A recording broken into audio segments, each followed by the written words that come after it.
আমার পাশের কামরায় থাকতো জেলখানায়, আমার পাশের ছেলে। আল্লাহ, কত কি এই জাতি জানে না। সে যদি সামনে থাকতো আপনারা 1 লাখ টাকা দিলে আমি বলতাম না, সামনে নাই সেজন্য বলছি। মাগরিবের পরে আওয়াবিন আর রাতের তাহাজ্জুদে ইজমার একটা মানুষ 7 পারা 8 পারা 10 পারা কোরআন শরীফ দাঁড়ায় দাঁড়ায় তেলাওয়াত করে। আল্লাহু আকবার। 1 পারার তারাবি তাই তো রমজানের মধ্যে কোমর হয়ে যায়, ঠিক না? আর 10 পারা পর্যন্ত নামাজে দাঁড়ায় তেলাওয়াত করে ফেলে। এই মামুল হক সেই আলেমদেরকে। আচ্ছা বলেন তো বাবা, আমার আব্বা 111 বছর বয়সে মারা গেছেন, 80 বছর তার তাহাজ্জুদ কাজা নাই। তিনি বিক্রমপুরের বহুত বড় ব্যবসায়ী ছিলেন, 70 বছর ব্যবসা করছেন।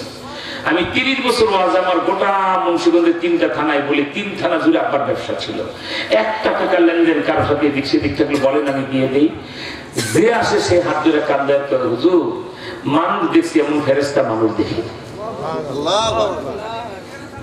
আমাকে জেলখানায় নেওয়ার পর আমার বাবার প্রশ্ন মনে ব্যথা 110 বছর বয়সে, যে আমার ছেলে মানুষকে বেনামাজিকে নামাজি বানায়, দিনের কথা বলে, ছোটবেলা থেকে নবীদের সাথে তার জন্ম, আর কত কি। আমার ছেলেকে হাসিনা জেলে নিবে কেন? এই দুঃখে তিনি মারা গেছে। আমি জেলখানা থেকে হাসিনা লোহার কড়া হাতে নিয়ে 4 ঘন্টার পেরোলে মুক্তির দেশে আমার বাবার জানাজা পড়িয়েছে।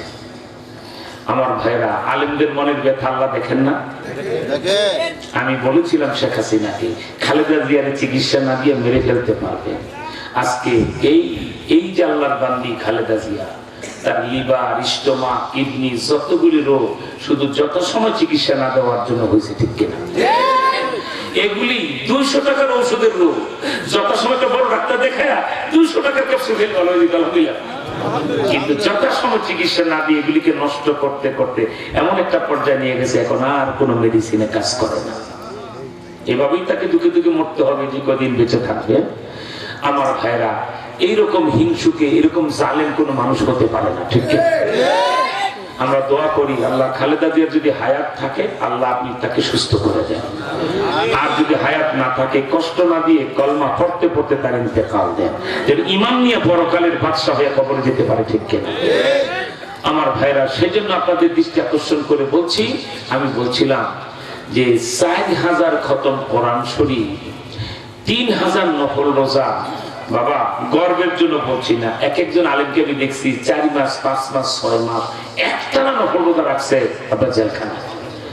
আমি ছোট মানুষ, আল্লাহ আমারে 9 মাস একটানা নফল রোজা রাখছি জেলখানা। আমি বলেছিলাম মাননীয় প্রধানমন্ত্রী বুখারীর হাদিস বলে এই আলেমদের চোখের পানি আপনার বিপদে ফেলাবে, ঠিক কিনা? কারণ বুখারীতে হাদিসে কুদসি, মান আদালি ওয়ালিয়ান ফাকাদ আদানতুহু বিল হারব। আল্লাহ বলেন জমিনে বিচরণ করে আমার কিছু প্রিয় বান্দা আছে, এদের জন্য আমার খুব মায়া লাগে। আল্লাহ বলে আমার এই বান্দাগুলির প্রতি আমার খুব মায়া লাগে। এদের বিরুদ্ধে যদি কেউ বেয়াদবি করে আল্লাহ বলে আমি তার বিরুদ্ধে যুদ্ধ ঘোষণা করে দিলাম। আল্লাহু আকবার। হাসিনার বিরুদ্ধে যুদ্ধ আমাকে হুজুরদের কেউ হন আর কোন দলের দুনিয়া ফাটানো নেতা হন, লম্বা কথা কইবেন না। আপনাদের যুদ্ধে হাসিনার চুলও বাঁকা হয় নাই, যুদ্ধটা করেছেন আসমানের মালিক। রান্না করে খেয়ে যেতে পারে না তার বিএফ মানে তার বয়ফ্রেন্ড, ভারতের কুখ্যাত মোদি, 3টা শাড়ি দিয়েছিল তার উপহার। একটা পরনে ছিল, একটা সুটকেসে ঢুকাইছে, আর একটা থুইয়াই পালাইছে। 2 ঘন্টা পরে আবার পোলাপান যে সেই শাড়ি ঘোরায় আর দেখায়, পালাইছে রে পালাইছে, শাড়ি থুইয়া পালাইছে। দোস্তের শাড়িটা নিয়ে যাইতে মনে থাকে না, কেমন মাইকটা আল্লাহ দিছে, ঠিক কিনা? পরিষ্কার একটা কথা বলি, আমার দেশ আর ইসলামের ব্যাপার আমি কারোর সাথে আপোষ করি না। বাংলাদেশে হিন্দুরা থাকবে, মন্দিরে যাবে, আমরা তাদের নিরাপত্তা দেব, তারা আমাদের প্রতিবেশী ভাই, ঠিক কিনা? খ্রিস্টানরা গির্জায় যাবে, নো অবজেকশন। বৌদ্ধরা তাদের কি বলা হয় ধর্মচর্চা করবে, নো অবজেকশন।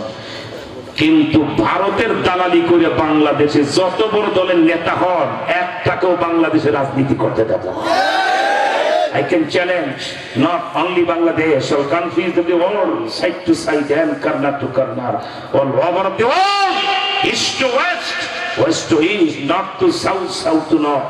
পৃথিবীর মানচিত্রে আল্লাহর কসম কোরআন হাতে বলতে পারবো, আমার বাংলাদেশের কোন রাষ্ট্র শত্রু নাই একমাত্র ভারত ছাড়া।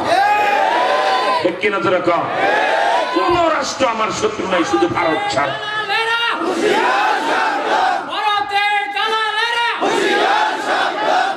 তাই সাবেক মন্ত্রী হন আর এমপি হন, সাবধান, দেশটা নির্বাচন হওয়া পর্যন্ত আপনার মালিক না। আমরা ওলামায়ে কেরাম আর ওই কলিজার টুকরা ছাত্ররা যাদের বুকের রক্তে হাসিনার গদি ভেসে গেছে। ঠিক কিনা? এই ওলামায়ে কেরামের জেলখানার তাহাজ্জুদের চোখের পানি আর ছাত্রদের রক্ত হাসিনারে তছনছ করে দিয়েছে। ঠিক কিনা?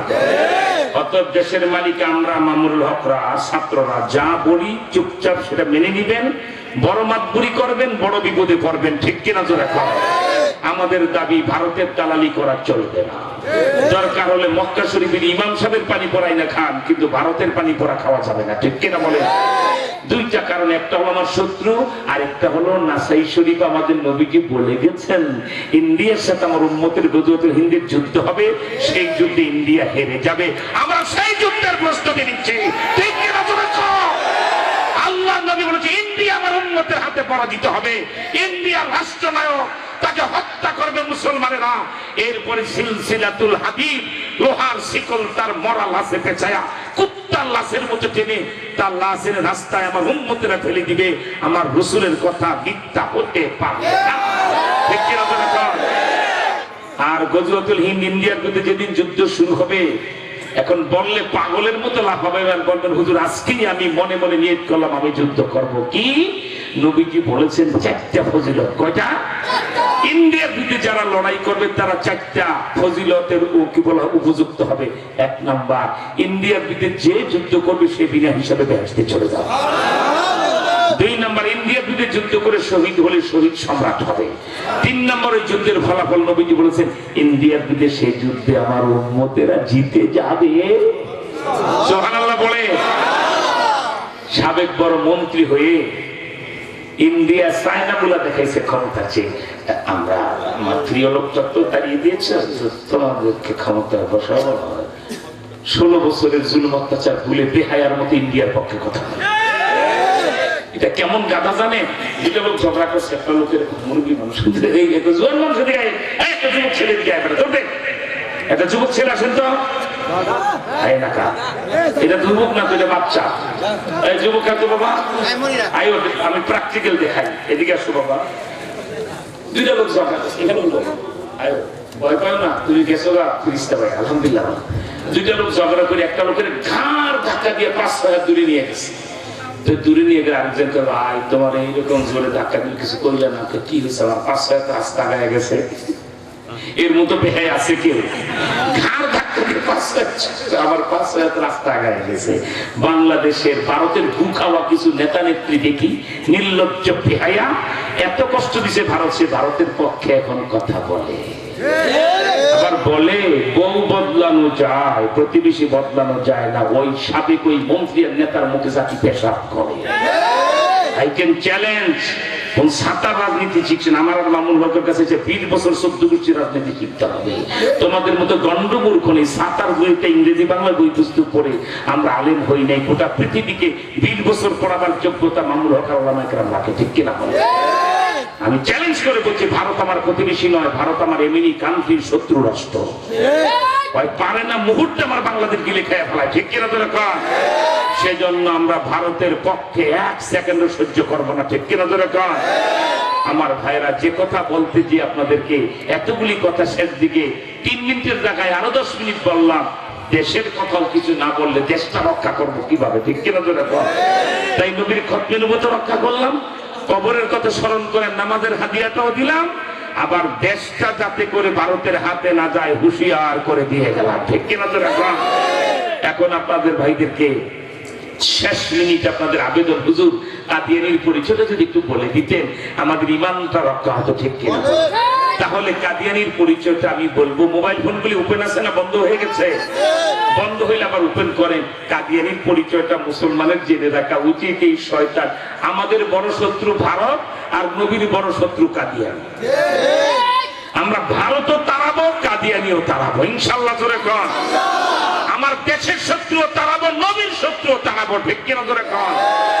তাহলে বাবা আমি কাদিয়ানির পরিচয় পেশ করছি, আপনারা রেডি হয়ে গেছেন না মোবাইল নিয়ে? শোনো বাবা, কাদিয়ানি কোন শয়তানের নাম? এখন থেকে প্রায় 150 বছর পূর্বে অবিভক্ত ভারতে পাঞ্জাব রাজ্যে গুরুদাসপুর জেলায় কাদিয়ান নামক গ্রামে বাপের নাম গোলাম মর্তজা, মায়ের নাম চেরাগ বিবি। এই বেডির পেটে জন্ম নেয় শতাব্দীর কুখ্যাত ফেরাউন, নাম রাখা হয় তার গোলাম আহমদ কাদিয়ানি। এই বেয়াদব এখন থেকে 100 বছর পূর্বে উর্দুতে একটা বই লেখে, বইটার নাম কি? এক গলতি কা ইজালা, পৃষ্ঠা নাম্বার 10। এই বইটার 10 নম্বর পৃষ্ঠা বেয়াদব कादियानी लिखे, मोहम्मद आखिरी पैगंबर नहीं है, मैं ही आखिरी पैगंबर हूँ। मोहम्मद शेष नबी नয়, আমি শেষ নবী। মানবে ধামরাইয়ের মুসলমানেরা? যেখানে কাদিয়ানি সেখানে জিন্দা কবর, ঠিক কিনা জোরে কও? ওই একই বইয়ের পরের পৃষ্ঠায় ওলামা ইকরাম বইটার নাম মনে রাখবেন, রেকর্ডিং করে আপনারা মোবাইলের ভিতরে রেকর্ড রাখেন, তাহলে বইটার নাম মুখস্থ করতে পারবেন। আবার বলছি বইটির নাম এক গলতি কা ইজালা, কাদিয়ানির নিজের লেখা, পৃষ্ঠা নাম্বার 11। ওই পরের পৃষ্ঠা বেয়াদব বলেন, मैं मोहम्मद से बढ़कर नबी हूं, আমি মুহাম্মদের চেয়ে আরো বড় নবী। কোথায় লিয়াকত আলী, কোথায় জুতার কালি? গেল মাসের নভেম্বরের 15 তারিখ 20 লক্ষ লোক আমরা সোহরাওয়ার্দী উদ্যানে নিয়েছিলাম, ঠিক কিনা বলেন? খতমে নবুয়তের মহা সমাবেশে পৃথিবীর এত দেশের আলেমরা আসছে, বাংলাদেশের ইতিহাসে এত আলেমরা কোনদিন বাংলাদেশে আসে নাই, ঠিক কিনা? চলমান সংগ্রাম চলছে। 1 বছর আলটিমেটাম দিয়ে 3 কোটি মানুষের স্বাক্ষর আমরা দিতেছি। আল্লাহর পরে যেমন আল্লাহ নাই, নবীজির পরে নবী নাই। আর নবীজিকে গালি দিবে যারা, ফাঁসিতে ঝুলবে তারা, দুইটা আইন লড়াই করে আদায় করবো, ঠিক কিনা? জানেন এই খতমে নবুয়ত কাকে বলে? নবীর এই আন্দোলন। এই যে গোরস্থান উন্নয়নে টাকা দিলেন, 1 টাকায় 1 টাকার সওয়াব। আর নবীর খতমে নবুয়তের কাজে যদি কেউ 1 টাকা দেয়, তাহলে 49 কোটি টাকার সওয়াব। কারণ এটা জিহাদে খতমে নবুয়ত, ঠিক কিনা বলে? টাঙ্গাইলের মির্জাপুরের আল্লাহর এক বান্দি দেখলেন 20 লাখ লোক ঢাকায় যাবে সোহরাওয়ার্দী উদ্যানে। আরে নারী, আমি কেন নারী হয়েছে, আমি তো যেতে পারবো না। আল্লাহর বান্দি তার গলার সোনার চেইন নবীর খতমে নবুয়তে দান করে দিলেন। অনেক মহাব্বতের ব্যাপার। যেদিন তিনি গলার সোনার চেইন দিলেন, 7 দিন পরে স্বপ্নে দেখেন নবী কন্যা হযরতে ফাতেমা তার গলায় বেহেশতের সোনার চেইন পরাইতেছে। লিভার পচে গেছে সৈয়দ এনায়েত করিম, ওই যে পল্টনের ট্রেড ইন্টারন্যাশনাল মালিক, 30 লাখ টাকা সিঙ্গাপুর মাউন্ট এলিজাবেথ হাসপাতালে ব্যয় করেছে, ডাক্তার রোগী ধরতে পারে না।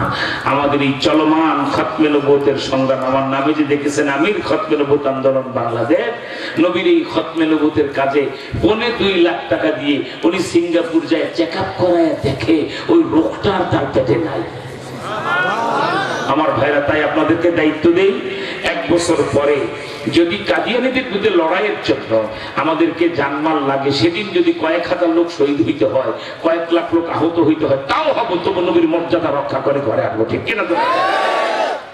100 কোটি টাকা লাগবে। সেদিন একটা গরু, একটা ছাগল, একটা গাছ আপনার বাড়িতে মানত করে রাখেন, আল্লাহ 1 বছর পর আমার নবীর খতমে নবুয়তের জিহাদটা হবে, মালিক যদি আমি সেদিন বেঁচে থাকি, আমার এই বাড়ির গাছটা, এই গরুটা বা এই ছাগলটা মান্নত করে রাখলাম 1 বছর পালবো, ওই সময় যদি আহত